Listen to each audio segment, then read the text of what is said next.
Bonjour et bienvenue à notre cours de gestion des ressources humaines. Ce cours de gestion des ressources humaines, animé par Géto Benoît, spécialiste en administration des affaires, est préparé à l'intention des étudiantes et des étudiants au niveau de licence en administration des affaires, en administration scolaire, en sciences de gestion, en management, en gestion des ressources humaines et de toute autre personne œuvrant dans le domaine de l'administration. La gestion des ressources humaines, GRH, est une terminologie récente dans le monde des entreprises comme dans l'univers scientifique et académique. Son ancienne formulation, la fonction personnelle, a progressivement laissé place à cette nouvelle appellation censée mieux caractériser et délimiter ce champ d'action axé sur l'humain au travail en tant que ressource active pour l'entreprise et non simplement en tant qu'acteur passif à gérer administrativement. À travers cette capsule, la toute première, nous allons définir la gestion des ressources humaines et aussi nous allons présenter les objectifs de la gestion des ressources humaines. Avant de définir le concept GRH, gestion des ressources humaines, il est important de définir ses composantes, à savoir gestion et ressources humaines. Voyons ce concept, gestion. Gestion, c'est l'action de gérer, c'est l'action d'administrer. Gérer, c'est avant tout décider, c'est diriger, c'est manager. Ou en d'autres mots, c'est tirer le meilleur rendement possible des ressources dont on dispose. Le terme gestion ici est utilisé au sens large. Il y a une diversité de connotations qu'on peut associer au concept de gestion. Par exemple, principe de gestion, gestion participative, gestion de la santé, gestion de l'éducation, gestion des transports, etc. Mais au-delà de cette multiplicité, il y a un élément central et transversal. C'est la manière d'aménager les ressources de l'organisation et de coordonner les efforts de ses membres en vue de la meilleure réalisation possible de sa mission et de ses objectifs. Passons maintenant à la deuxième composante, ressources humaines. Les ressources humaines sont l'ensemble des personnes qui travaillent dans une entreprise, dans une administration, dans une organisation. Il faut bien faire la différence entre le service des ressources humaines, qui est le bureau ou la direction où s'installent les techniciens en ressources humaines, et les ressources humaines elles-mêmes. Les ressources humaines sont l'ensemble des personnes qui travaillent dans l'entreprise. C'est-à-dire, si vous travaillez dans une institution, dans une entreprise quelconque, eh bien, vous faites partie des ressources humaines de cette entreprise, de cette institution, de cette administration. Weather, David et Ligoslin la définissent comme étant les personnes qui sont prêtes, désireuses et capables de contribuer à l'organisation. À partir de cette définition, nous déduisons que celui ou celle qui veut intégrer une entreprise ou une organisation doit tout d'abord acquérir une certaine compétence, une certaine expérience, une certaine maturité professionnelle pour pouvoir aider l'entreprise à aller de l'avant. Parce que, contrairement aux temps anciens, la ressource humaine n'est plus un engrenage remplaçable pour l'entreprise, mais plutôt une ressource active que l'on doit attirer, former, motiver, engager, orienter, développer et gérer de manière à tirer de lui le plus de rendement possible. Parallèlement, les réflexions de Jean-Marie Peretti ne voyagent pas dans cette direction. Lui, il dit, quand on parle des ressources humaines, on ne dit pas que l'homme sont des ressources humaines, mais que l'homme ont des ressources. Il veut dire, en d'autres mots, qu'au-dedans de l'homme, il y a un certain dispositif, il y a un talent que l'on doit développer et mobiliser. Ceci est vrai. On rencontre de très souvent des employés qui travaillent dans des institutions, mais sans développer aucune nouvelle compétence. Et le jour qu'ils intègrent une nouvelle organisation mieux outillée et mieux organisée, ils sont surpris de voir le talent qu'ils en ont. Qu'entend-on par gestion des ressources humaines, GRH, définie traditionnellement comme la gestion des hommes au travail dans des organisations. La gestion des hommes au travail dans des organisations. Ça, c'est une définition traditionnelle. Mais plus près de nous, il y a Patrice Roussel qui donne cette définition et je trouve que c'est plus complète et cela répond mieux au contexte de l'ère. Pour Roussel, la gestion des ressources humaines est l'ensemble des activités qui visent à développer l'efficacité collective des personnes qui travaillent pour l'entreprise.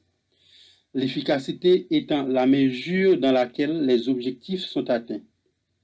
La GRH aura pour mission de conduire le développement des ressources humaines en vue de la réalisation des objectifs de l'entreprise. Toujours pour Roussel, la GRH définit les stratégies et les moyens en ressources humaines, les modes de fonctionnement organisationnel et la logistique de soutien afin de développer les compétences nécessaires pour atteindre les objectifs de l'entreprise. Il dit que la GRH est l'ensemble des activités. Quand on parle d'activités en gestion des ressources humaines, on veut parler par exemple de recrutement, de formation, de l'évaluation du rendement, de la motivation et la satisfaction des employés, des avantages sociaux, santé et sécurité au travail, etc. Roussel parle aussi de l'efficacité collective. Vous savez bien, quand on dit travailler avec efficacité, cela veut dire travailler à l'atteinte des objectifs de l'entreprise. C'est-à-dire l'efficacité étant la mesure dans laquelle les objectifs sont atteints. La GRH doit définir les stratégies, les moyens, les modes de fonctionnement organisationnel et la logistique de soutien. Tout ça à l'atteinte des objectifs de l'entreprise. Weather, David et Lee Gosselin, dans leur co-ouvrage Gestion des ressources humaines, publié en 1990, définissent la gestion des ressources humaines comme une fonction de l'organisation portant principalement sur l'acquisition, l'utilisation, la conservation et le développement des ressources humaines dans l'organisation. Elle comprend des activités comme la planification, le recrutement, la sélection, la formation, la rémunération et l'évaluation des ressources humaines. Dans cette définition, je souligne moi-même, c'est une fonction de l'organisation portant principalement sur l'acquisition, l'utilisation, la conservation, etc. Alors, quand on parle d'acquisition, on voit l'intégration, le recrutement du personnel. C'est une fonction qui se porte sur l'intégration du personnel, le recrutement. Deuxièmement, c'est une fonction qui se porte sur l'utilisation. Là, il faut savoir utiliser les ressources. Il faut les utiliser à bon escient. C'est une fonction qui se porte sur la conservation des ressources humaines. C'est-à-dire, il faut faire bonne gestion des personnes qui travaillent dans l'entreprise. Et sinon, elles peuvent vous laisser pour aller travailler pour d'autres entreprises. Et ce sera une perte pour votre organisation, ce sera une perte pour votre institution, parce que de toute façon, vous avez déjà investi dans ces personnes-là. Et en plus, il pourrait être difficile de trouver d'autres personnes compétentes pour les remplacer valablement. Martori et Causet définissent la gestion des ressources humaines comme l'ensemble des moyens et activités permettant à l'organisation de disposer des ressources humaines correspondant à ses besoins, tant sur le plan quantitatif que qualitatif. La gestion des ressources humaines place au cœur de ses réflexions la question de l'humain au travail et de sa gestion dans l'optique de servir la performance des organisations. Tout comme les auteurs précédents, ils définissent la gestion des ressources humaines comme l'ensemble des activités. Mais ce qui m'intéresse le plus dans cette définition, c'est quand ils disent que, et à travers ces activités, la GRH dispose des ressources correspondant à ses besoins. Prenons par exemple que vous administrez une institution scolaire. Vous remarquez, malgré plusieurs de vos professeurs sont des universitaires, mais le résultat de l'école est toujours insatisfaisant. Après une enquête sur la compétence des professeurs, vous constatez que rares sont ceux qui ont une formation en pédagogie ou en didactique ou en docimologie ou en gestion de classe ou en psychologie de l'enfant. Ils étaient plutôt des professionnels en agronomie, en médecine, en sciences comptables. Le problème est que les ressources dont dispose votre institution scolaire ne correspondent pas à ses besoins. Tant que les ressources humaines ne correspondent pas aux besoins de l'entreprise, tant qu'elle ne sera pas efficace. Duno donne une définition très explicite et nous allons l'utiliser en guise de résumé aux trois autres définitions que nous venons de vous présenter. Pour Duno, la gestion des ressources humaines est l'ensemble des activités qui permettent à une organisation de disposer des ressources humaines correspondant à ses besoins en quantité et en qualité. Passons maintenant au point 2, les objectifs de la gestion des ressources humaines. Selon Jean-Marc Le Gall, la gestion des ressources humaines a pour objectif la qualité de vie au travail, le développement des échanges et de la coopération et l'optimisation continue des compétences au service de la stratégie de l'entreprise dans la définition de laquelle elle doit intervenir. Pour parler de l'objectif de la GRH, ici, Le Gall souligne 4 éléments. Premièrement, c'est la qualité de vie au travail. Et le travail doit pouvoir répondre aux besoins fondamentaux de l'employé. Dans la taxonomie des besoins de Abraham H. Maslow, il a souligné les besoins fondamentaux de l'homme, les besoins physiologiques, les besoins de sécurité, les besoins de contacts sociaux, ce qui concerne les besoins d'interaction avec les autres, les besoins de reconnaissance, les besoins de développement personnel, de réalisation de soi, de créativité. Là, quand on parle de qualité de vie au travail, cela implique le respect du talent et l'habileté de l'employé. Le deuxième point, c'est le développement des échanges, c'est-à-dire l'objectif de la GRH, c'est de développer une communication efficace au niveau de l'entreprise. 3. La coopération. La coopération, cela implique l'entraide, la participation, la collaboration. Et le quatrième point de l'objectif, c'est l'optimisation continue. C'est-à-dire, la GRH doit travailler à obtenir le meilleur rendement possible des ressources humaines.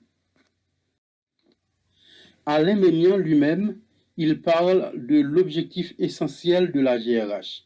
Il dit que l'objectif essentiel de la GRH est de disposer à temps, en effectif suffisant et en permanence, des personnes compétentes et motivées pour effectuer le travail nécessaire en les mettant en situation de valoriser leurs talents avec un niveau élevé de performance et de qualité, et ceci dans le climat social le plus favorable possible.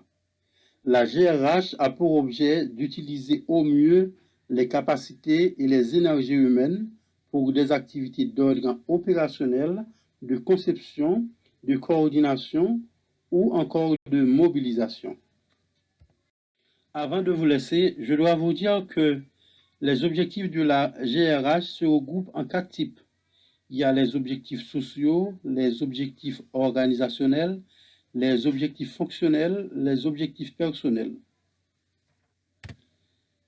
Merci. À la prochaine pour le développement des 4 types d'objectifs de la GRH.